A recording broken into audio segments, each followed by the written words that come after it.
Shemel Shah, Barakatah Yahweh Shah, Barakatah Yahweh, Barakatah Yahweh, Barakatah Yahweh Shah. But thou art an holy people unto the Lord thy God. The Lord thy God hath chosen thee to be a special people unto himself, above all people that are upon the face of the earth. The Lord did not set his love upon you, nor choose you, because ye were more in number than any people, for ye were the fewest of all people. But because the Lord loved you, and because ye would keep the oath which he had sworn unto your fathers, hath the Lord brought you out with a mighty hand, and redeemed you out of the house of bondmen, from the hand of Pharaoh king of Egypt. Know therefore that the Lord thy God, he is God, the faithful God, which keepeth covenant and mercy with them that love him and keep his commandments to 1,000 generations, and repayeth them that hate him to their face, to destroy them. He will not be slack to him that hateth him. He will repay him to his face.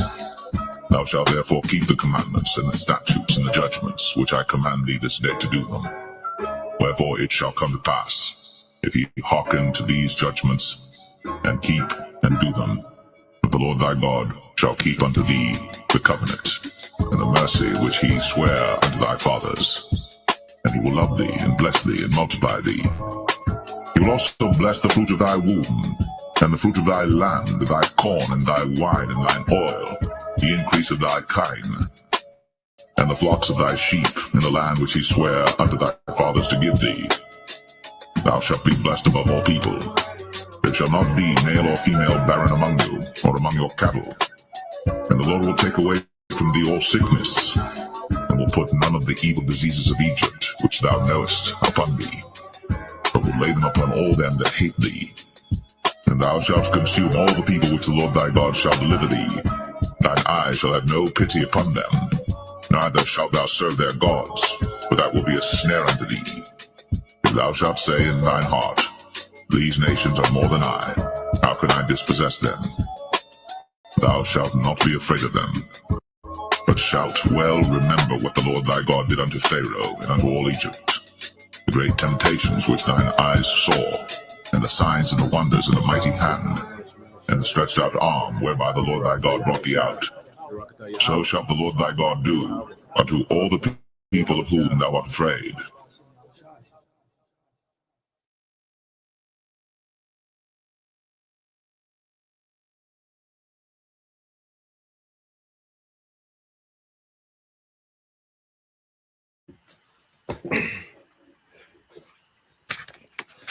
All right, Shalom. First and foremost, I would like to give all praise, honor, and glory unto Yahweh, Bahashem, Yahweh Shai, Bahashem, Rakakadash. Double honors unto the apostles and the elders of GMS who rule well, teach well, being great examples to his younger brothers. And peace and blessings and salutations to the hopeful lake out there pushing his word and truth and in sincerity across the four winds in the name of Yahweh Bahashem, Yahweh Shai. Pushing to get up out of here. Shalom to the hopeful lake, the believers, the listeners whom have came back to the obedience of the scriptures through faith. Thank you, Yahweh Bahashem, Yahweh Shai. All right, and what I want to get into today, going into a lesson entitled They Made No Account of His Labor. Okay, and they, this society ruled by Esau, they never give the credit, okay, of the accomplishments of us as a people. The accomplishments of the so-called Negroes, Latinos, and Native Americans, men and women, throughout history, and a lot of it, dealing with the men, but you had, a lot of our women, that did things too, that was inventors, that had particular, achievements, within society, with mainly the Israelite men, under Esau, Edom, that's a thing that's, pretty much crossed out. That's why you have a whole period called the Dark Ages, when Jacob was ruling. But Esau just says that there was a time of no, real development in the earth. Everything was stagnant. He makes it seem as if nothing was happening when he wasn't in power. And it wasn't until the Renaissance period where things, inventions and, but really, when you go into the Renaissance period, that was just him bringing his shit back to the forefront.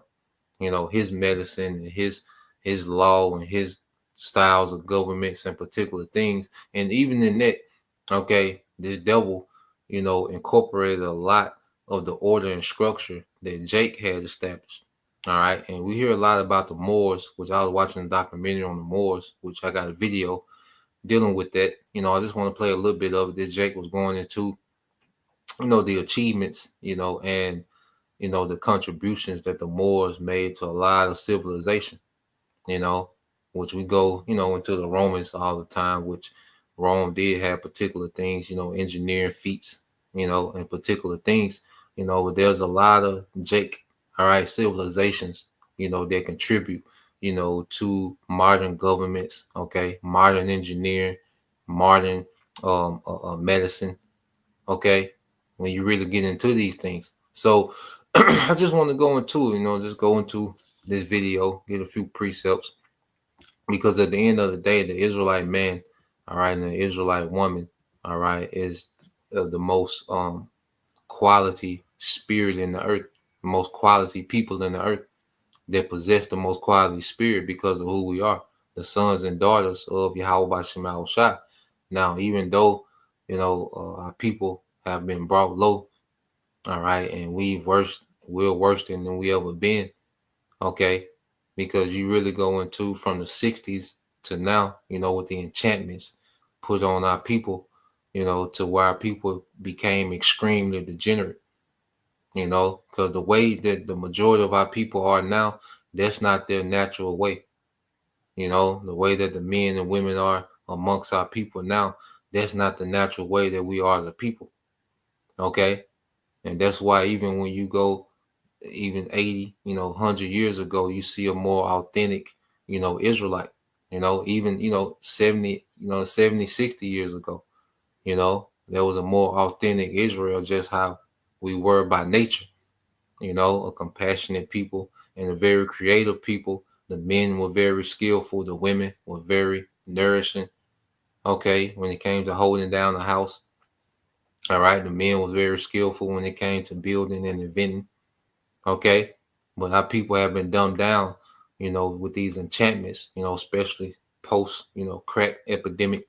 You have a very low quality, Israelite, okay, that has been produced, from the 60s era, from feminism, the crack era, to the music, entertainment, okay, and to the rest of these drugs, that have been popularized amongst our people.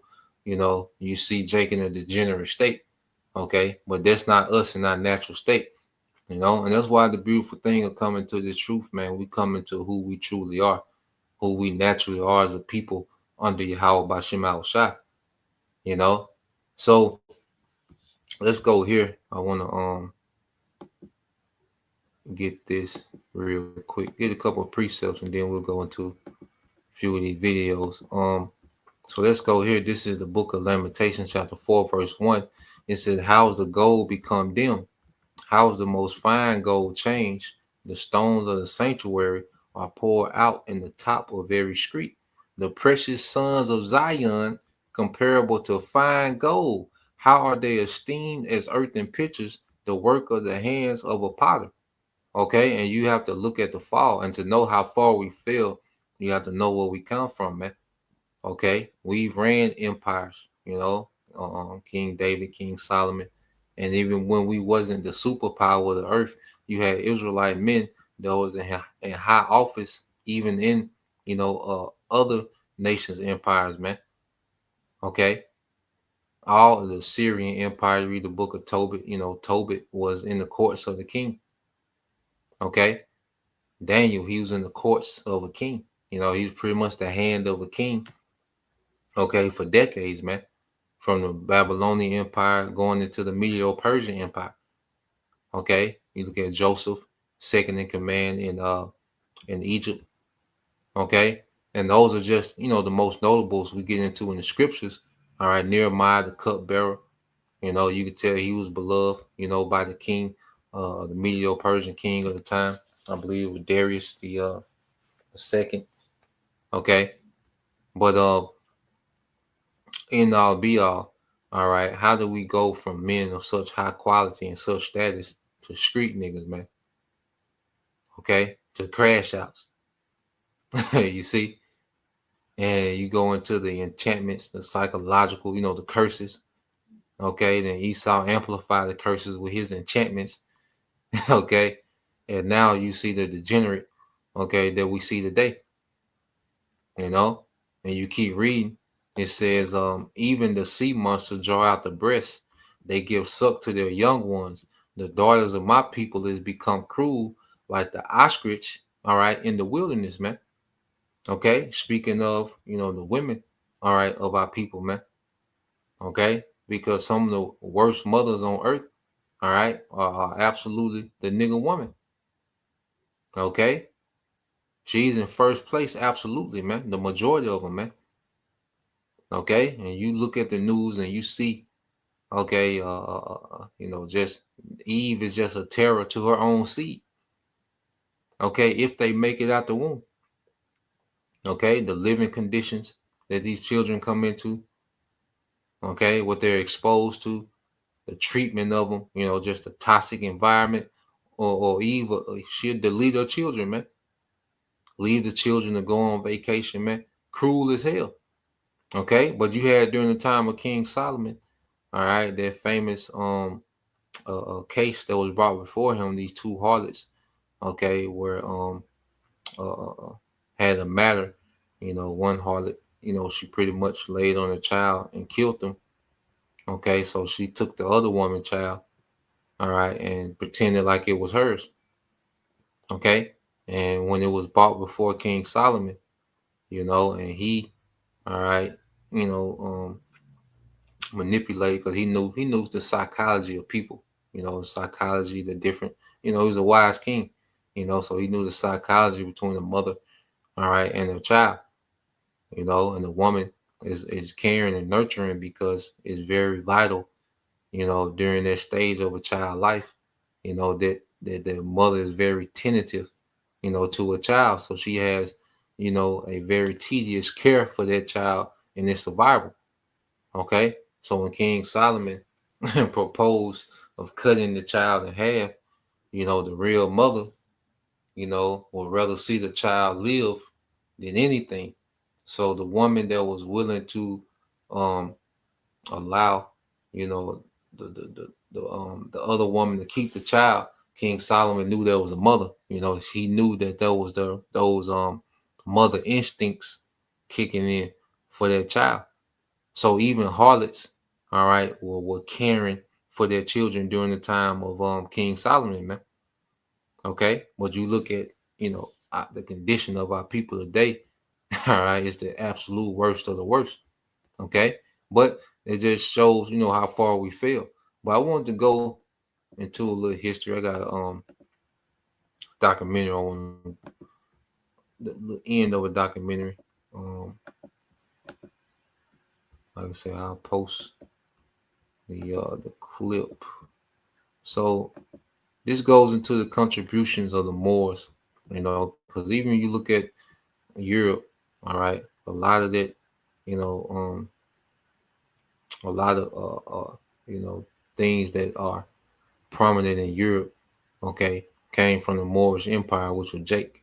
Okay, now I'll put the link, and hopefully I post this whole video on GMS Historical Breakdown channel. But I'll put the link here. You want to watch the whole video, but I'm gonna go to the end of it, get to the point. All right, and he's gonna go into the Moors' influence, on different empires and society, that will come after. Okay, so even further by demanding that other Moroccan ethnic groups surrender their weapons and horses to his all-black Moorish army. But let's know about the time when Moors ruled over Spain independently.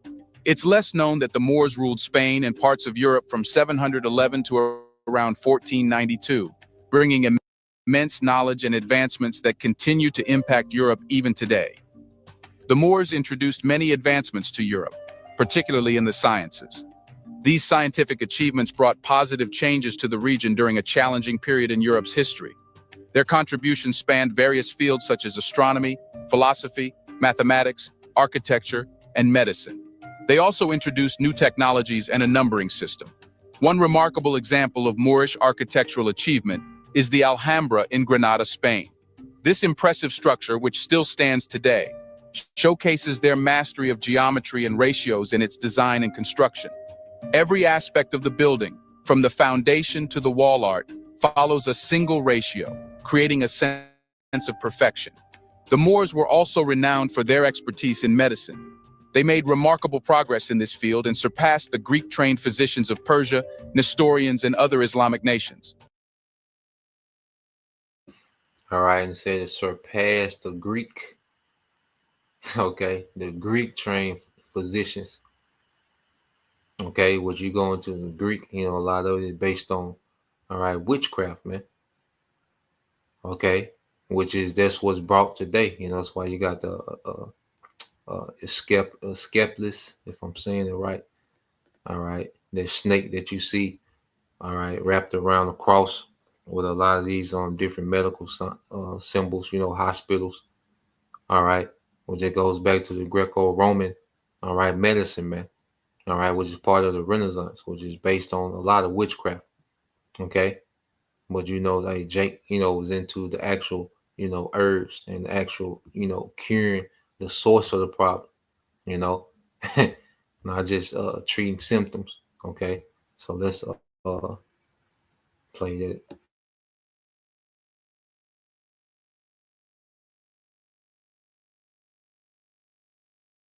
To the wall art follows a single ratio, creating a sense of perfection. The Moors were also renowned for their expertise in medicine. They made remarkable progress in this field and surpassed the Greek-trained physicians of Persia, Nestorians, and other Islamic nations. Moorish medicine was based on experimentation, reasoning, and observation. Moorish physicians utilized drugs, surgery, and categorized medicine. Their medical profession was highly technical, with extensive training and a code of conduct.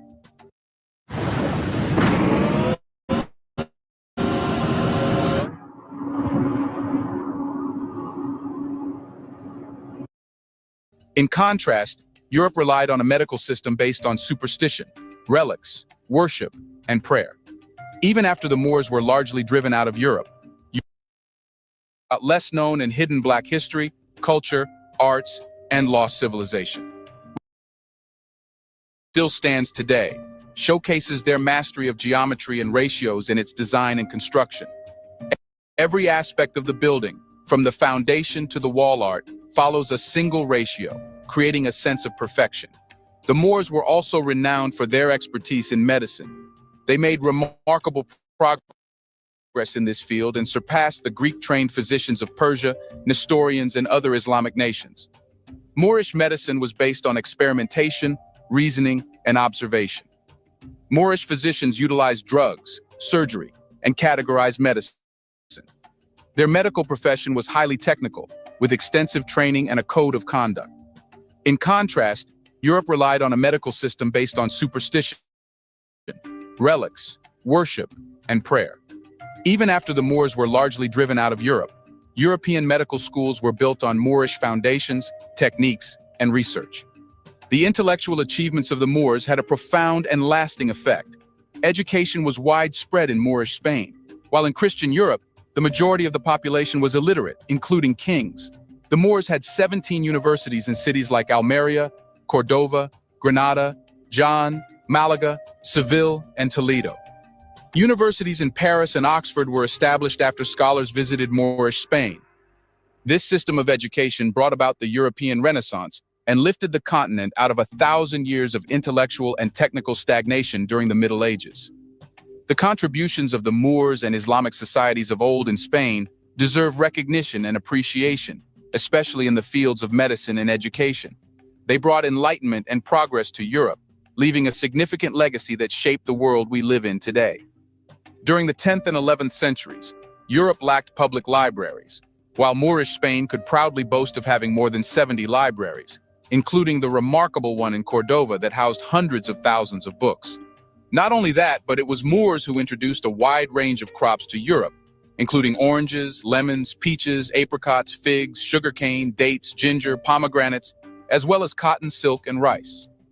Many of these crops remain prominent products in Spain today. Even the Moors introduced magnificent palaces. Moorish rulers lived in grand palaces, in stark contrast to the monarchs of Germany, France, and England, who resided in large structures without windows or chimneys, with only a hole in the roof for smoke to escape. The introduction of paper and Arabic numerals in Europe was also done by the Moors. It's surprising to know that the Arabic numeral system had replaced the Roman system for some time. Prior to this, the Romans counted using alphabets instead of numbers. Even the modernity of Cordoba is attributed to the Moors. During its height, Cordoba, the heart of Moorish territory in Spain, stood as the most modern city in Europe. Its streets were well paved, with raised sidewalks for pedestrians. Even at night, 10 miles of streets were illuminated by lamps.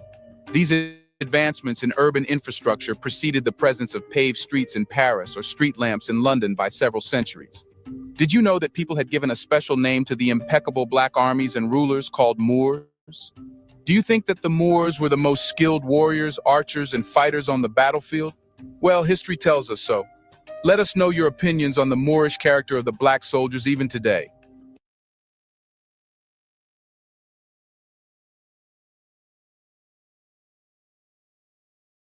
So yeah, I thought that was interesting, how Jake, just so advanced, and before their time, and this shows you that, Jake, without the GMOs, okay, the enchantments and the drugs, okay, and the madness of westernization, Jake is a very creative people, So you see the Moors, they had a lot of contributions, that they contributed to Europe because they were just ahead of the game, and the way that they built, as far as their medicine, university, schools, books, it was an advanced, civilization, when it started, by, because you go back into the history of the Moors, all right, you had the Umayyad Caliphate, which was Ishmaelites, and this is why the Moors were Islamic, because they were mercenaries for the Umayyad Caliphate, and they was left, when they took down, Spain and Portugal, what is known as the Iberian Peninsula, the Umayyad Caliphate, they had other, regions, that they was conquering and ruling out of, and they pretty much left Jake as mercenaries, okay, to oversee Spain and Portugal. And what Jake do? They turned it to an empire, because Jake gonna be fruitful and multiply, and Jake gonna invent, and Jake gonna be creative, man. So I want to go from there. I want to get this, and then we'll go back into some precepts. So I want to get another quick video, because a lot of things, when you go into certain inventions, a lot of things that make life, convenient are inventions of Jake, So I'm gonna play a little bit of this.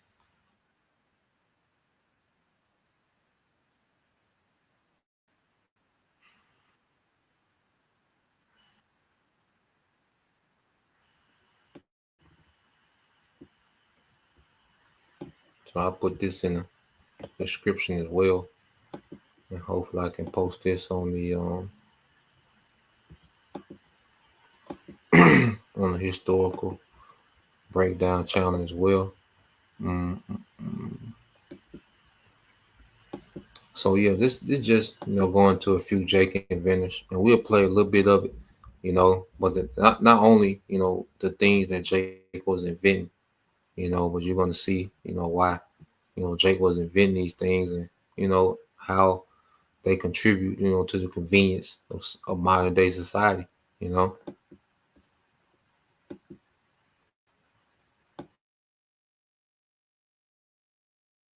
Welcome to the part 1 of our series on the 100 Black inventions that changed the world.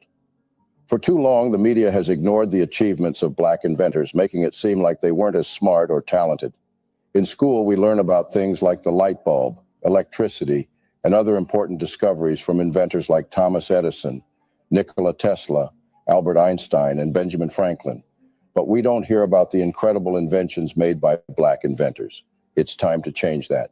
Today, we embark on a journey to unearth a legacy that has long been ignored, a series that unveils the untold stories of 100 Black inventions that changed the world.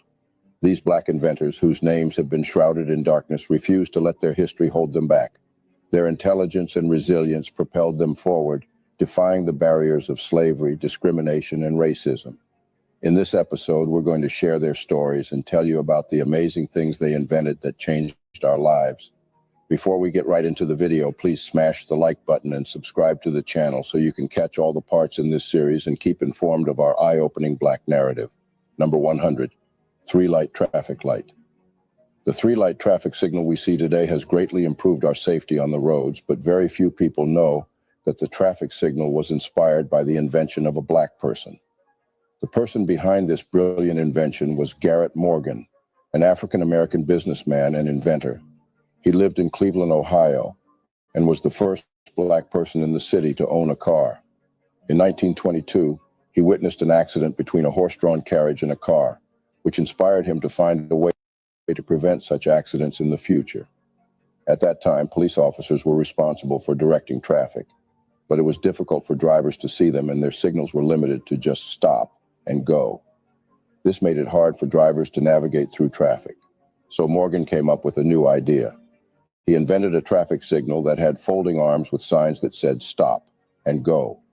The signal would be placed on a post above the road, making it easier for drivers to see. He also added a third position where the signal could be raised halfway, indicating caution. This was like the modern yellow signal that we see today. To operate the signal, a traffic attendant would turn a crank, raising the post and showing the appropriate sign. If necessary, the attendant could stop all lanes by showing the stop sign. Morgan's invention was patented in 1923, and he sold the rights to General Electric for $40,000. Number 99, home security system. The 1960s were one of the most dangerous times in American history, and for a Black woman whose husband was always working at odd hours, staying alone in her home at night left Marie Van Brittan Brown feeling pretty vulnerable. Unfortunately, their neighborhood had a high crime rate, and Marie was concerned about the slow response time of the police. In response to this, Marie came up with the first home security system when she was 40 years old. Initially, their invention consisted of 4 small windows, a movable camera, TV screens, and microphones. The cameras could move from one window to another. These cameras were connected to TV screens inside Marie's home. By using the TV screens, Marie could see who was at her door without actually having to be there physically or open the door. The microphones were also important as they allowed Marie to communicate with the person outside without having to face them directly or open the door. Marie Van Brittan Brown's invention of the home security system has had a significant impact on the security systems we have today. Her innovative idea paved the way for further developments and improvements in security systems that are still used today. Number 98. Folding bed. In 1885, African-American inventor Sarah Good would create one of the most famous inventions designed for maximum comfort. Her patented folding bed would inspire the modern-day Murphy bed. Being a furniture store owner, Amazon hates this, but there's nothing they can do to stop it. There's a new electric lighter out there, and it's got the firepower of a military-grade flamethrower. she saw a business opportunity and made an audacious move. When Sarah Good heard about the problem of limited space in Chicago apartments, she wanted to help. She invented a bed that could fold up and be hidden, similar to the Murphy bed we know today. It was like a cabinet that could turn into a desk, with spaces for writing supplies. Sarah's goal was to make the bed easy to lift and keep in place when folded, and to provide extra support in the middle when unfolded. In 1885, Sarah Good became one of the first African-American women to get a patent for her invention of the folding bed. Number 97, protective mailbox. In October 27, 1891, Philip B. Downing was granted a patent that changed the mail system forever. That patent was for a street letterbox, essentially the mailbox we see all around the country, where you can post a letter any time of day. In the early 1800s, U.S. citizens posted and received their mail via a post office. People would need to travel far distances to visit their local post office for their mailing needs. So there was a need for a better, more convenient solution. Downing designed the mailbox that we all recognize today. a metal box with 4 legs. This invention changed the need to go to the post office in order to mail a letter. It included a hinged door that kept bad weather such as rain and snow from damaging the mail, and also a safety feature making the mail secure until it is picked up by postal employees. The Downing letterbox patent became the basis of the letterbox we have today. Number 96, blood banks. It's impossible to determine how many hundreds of thousands of people would have lost their lives without the contributions of African-American inventor Dr. Charles Drew. This physician, researcher, and surgeon revolutionized the understanding of blood plasma, leading to the invention of blood banks. During World War II, there was a great need for blood transfusions due to the large number of casualties, but there were challenges in transporting and preserving blood for long periods. Recognizing this problem, Drew focused his research on finding a solution. He developed a method to store and preserve plasma, which is a vital component of blood, separately from whole blood. This allowed plasma to be stored for longer periods without losing its life-saving properties. He also came up with the idea of blood banking, which involves collecting, testing, and storing blood so it can be used for transfusions when needed. Drew's work was a game changer. It not only helped save many lives during the war, but also paved the way for advancements in blood transfusion techniques. His ideas and innovations laid the foundation for the modern blood banking system that we rely on today. Number 95, refrigerated trucks. In the world of modern transportation and logistics, refrigerated trucks play a vital role in ensuring the safe and efficient delivery of perishable goods. Behind this groundbreaking invention stands an extraordinary mind, that of Frederick McKinley Jones, an African-American inventor whose innovative spirit transformed the way we transport and preserve temperature-sensitive items. In the late 1930s, Jones was approached by Joseph A. Numero, an entrepreneur in the cinema industry. Numero needed a way to transport perishable items like food and medicine without them spoiling during long trips. Recognizing Jones's skills, Numero asked for his help. Jones took on the challenge and came up with an ingenious solution, a portable cooling system that could be added to existing trucks. This transformed ordinary trucks into refrigerated vehicles, allowing perishable goods to be transported over long distances while keeping them fresh. Jones's invention had a significant impact on various industries, including food, pharmaceuticals, and healthcare. It made global trade easier by enabling the transportation of perishable goods to faraway markets. Number 94, automatic.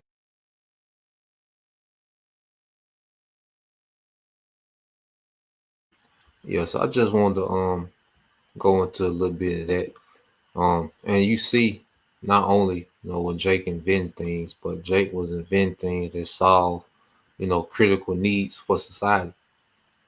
Like Jake wasn't inventing anything that harmed society. Now Esau used things to harm society. Esau take a lot of the inventions of Jake, weaponize it, because that's where his mind is at. That's the mindset of an Esau, is to weaponize every goddamn thing. Okay. But a lot of inventions, Jake used, to solve critical problems in society, man. Showing you that Jake, in their natural state, okay, even, that they don't know the truth, but in their natural state, they're inventors, they're compassionate, because their inventions, was an act of compassion, man. You're able to get, now you're able to deliver, food in long distance. Certain states don't grow everything, but now, those states can get, those crops from other states, due to that refrigerated truck. That plays a major part on the economies, man. The stoplight, Jake seen an accident, and in his spirit, this something has to be done about this, man. Showing you that Jake is the rightful rulers of the earth, man. Okay.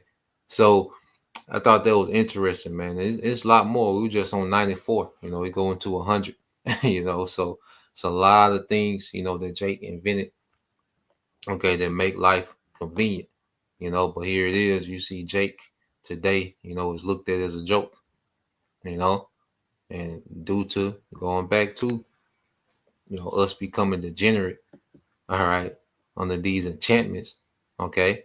But the beautiful thing, the Lord has woken up a remnant, to who we really are. And you see us going back into that natural state, man. All right, well, you got, brothers and sisters really tapping in, to certain gifts, you know, and hey, being that wonderful people, made of the Lord. Now let's go here, all right, because you go into Daniel, the first chapter, all right. Um, when the Babylonians came, okay, there was a choice crop, okay, of Israelite men, all right. You say the choice young men, okay, because people think of slavery, they just think, everybody, was in the fields, okay. Everybody, picking cotton and watermelon. Nah, man, you had certain jakes that were those the thinkers of societies, man, throughout history. Okay. So you go here into the Daniel 1:1. It says, in the 3rd year of the reign of Joachim, king of Judah, came Nebuchadnezzar, king of Babylon, and Jerusalem, and besieged it. Okay. And it says, and the Lord gave Jehoiakim, king of Judah, into his hand with part of the vessels of the house of the Most High, which he carried into the land of Shinar to the house of his power. And he brought the vessels into the treasure house, okay, of his God. And the king spake unto Ashpenaz, the master of his eunuchs, that he should bring certain of the children of Israel, and of the king's seed, and of the princes. Okay, so these are, certain of the king's seed, which this was prophesied to Hezekiah that this will happen. All right, but this the point: children in whom was no blemish, but well favored and skillful in all wisdom and cunning and knowledge and understanding science, and such as had ability in them to stand in the king's palace, and whom they might teach the learning in the tongue of the Chaldeans, man.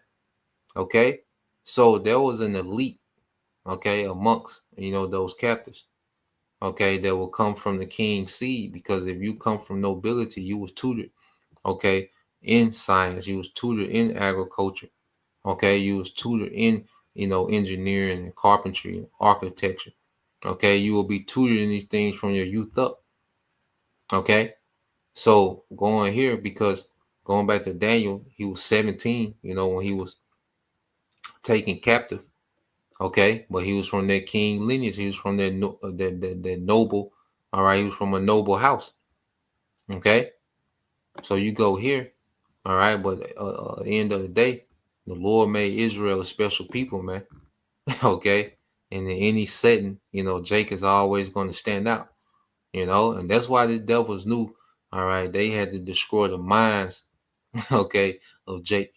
All right, as they, went into, I say, the crack epidemic, and the music, to really destroy the minds of Jake, because they understood, like, Jake, just in their natural element, left alone, Jake gonna build, Jake gonna be creative, and Jake is naturally, compassionate, man, you know. So well, Jake has a capacity to organize, man. Okay, and that's what these devils fear.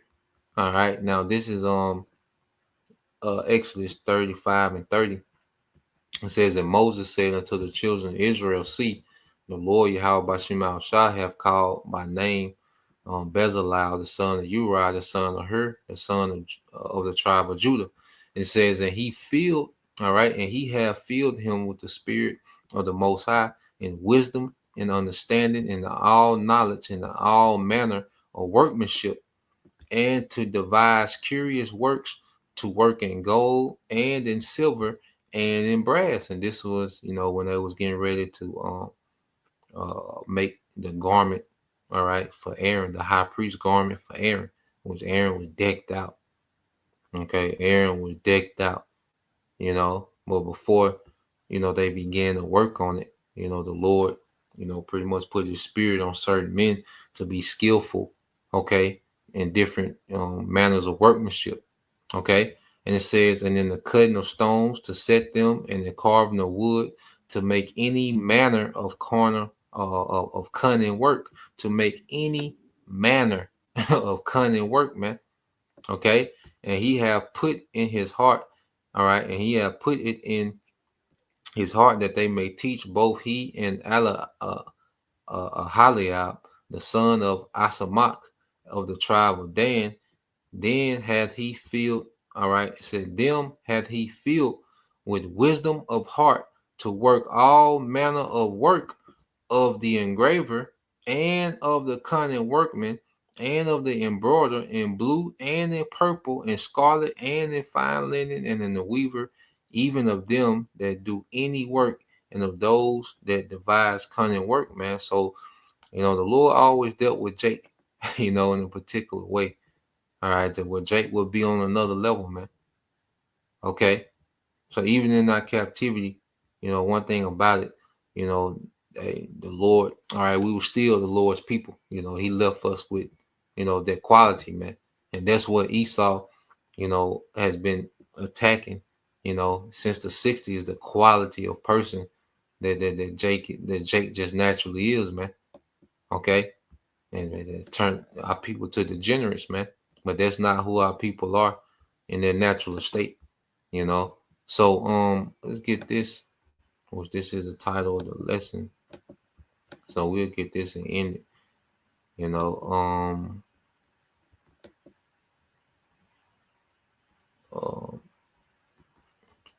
this is Wisdom of Solomon, chapter 5 and verse 1. Okay. It says, then shall the righteous man stand in great boldness before the face of such as have afflicted them and made no account of his labors, man. And this is what you see is in the office of the prophets, man. Okay, the ministry of the prophets, the Lord has raised up prophets in great boldness. Okay, they're standing before the face of such as have afflicted them and made no account of his labors, man.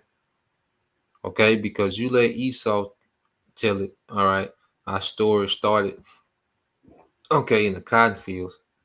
Okay, and even the adventures that Jake made, Jake is not getting, even since slavery, the adventures that Jake made, Jake doesn't get a credit for it, man. The only thing that he pushes when it comes to our people is degenerate behavior, man.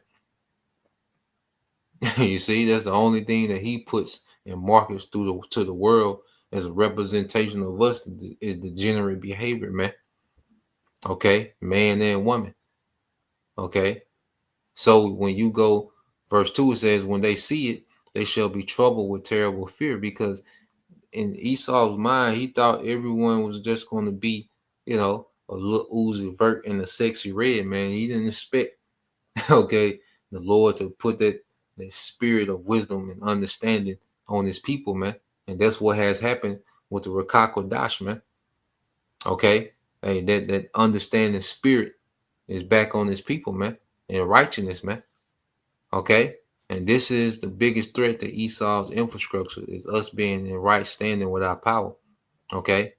It's one thing for us to, to build and have economies and, be skillful men, when it comes to, labor and, engineering and economy. But, to be in one with our power, see, that's another level.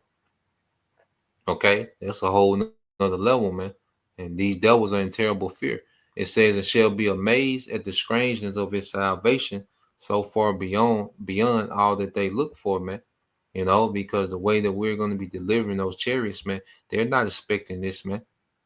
Because the world looks at us. Esau has painted a picture of us, it's just, niggas and hoes, deadbeat fathers, single mothers, that's the legacy we have on this side. Okay, some type of rapper, athlete at best. Okay, verse 3 says, and they repenting and groaning for anguish of spirit shall say within themselves, this was he whom we had sometimes in derision and a proverb of reproach. Yeah, a joke. Okay, Jake is looked at as a joke. Esau has painted, Jake to be a complete joke in the earth, man. Not even three-fifths of a human. Okay, the smallest, they say you got the smallest brains and all this pseudoscience, false science he puts out there. Okay. See, he pushed the propaganda. There's certain jobs that Jake can't do. They don't have the brain capacity for certain jobs. Just all type of lies, man. Okay. And the masses eat it up. Okay. Not knowing that, hey, we're that choice people, man. Okay. We're the most qualified people on the earth for everything, man. Okay. All right, men and women. It says, we fools accounted his life madness and his end to be without honor.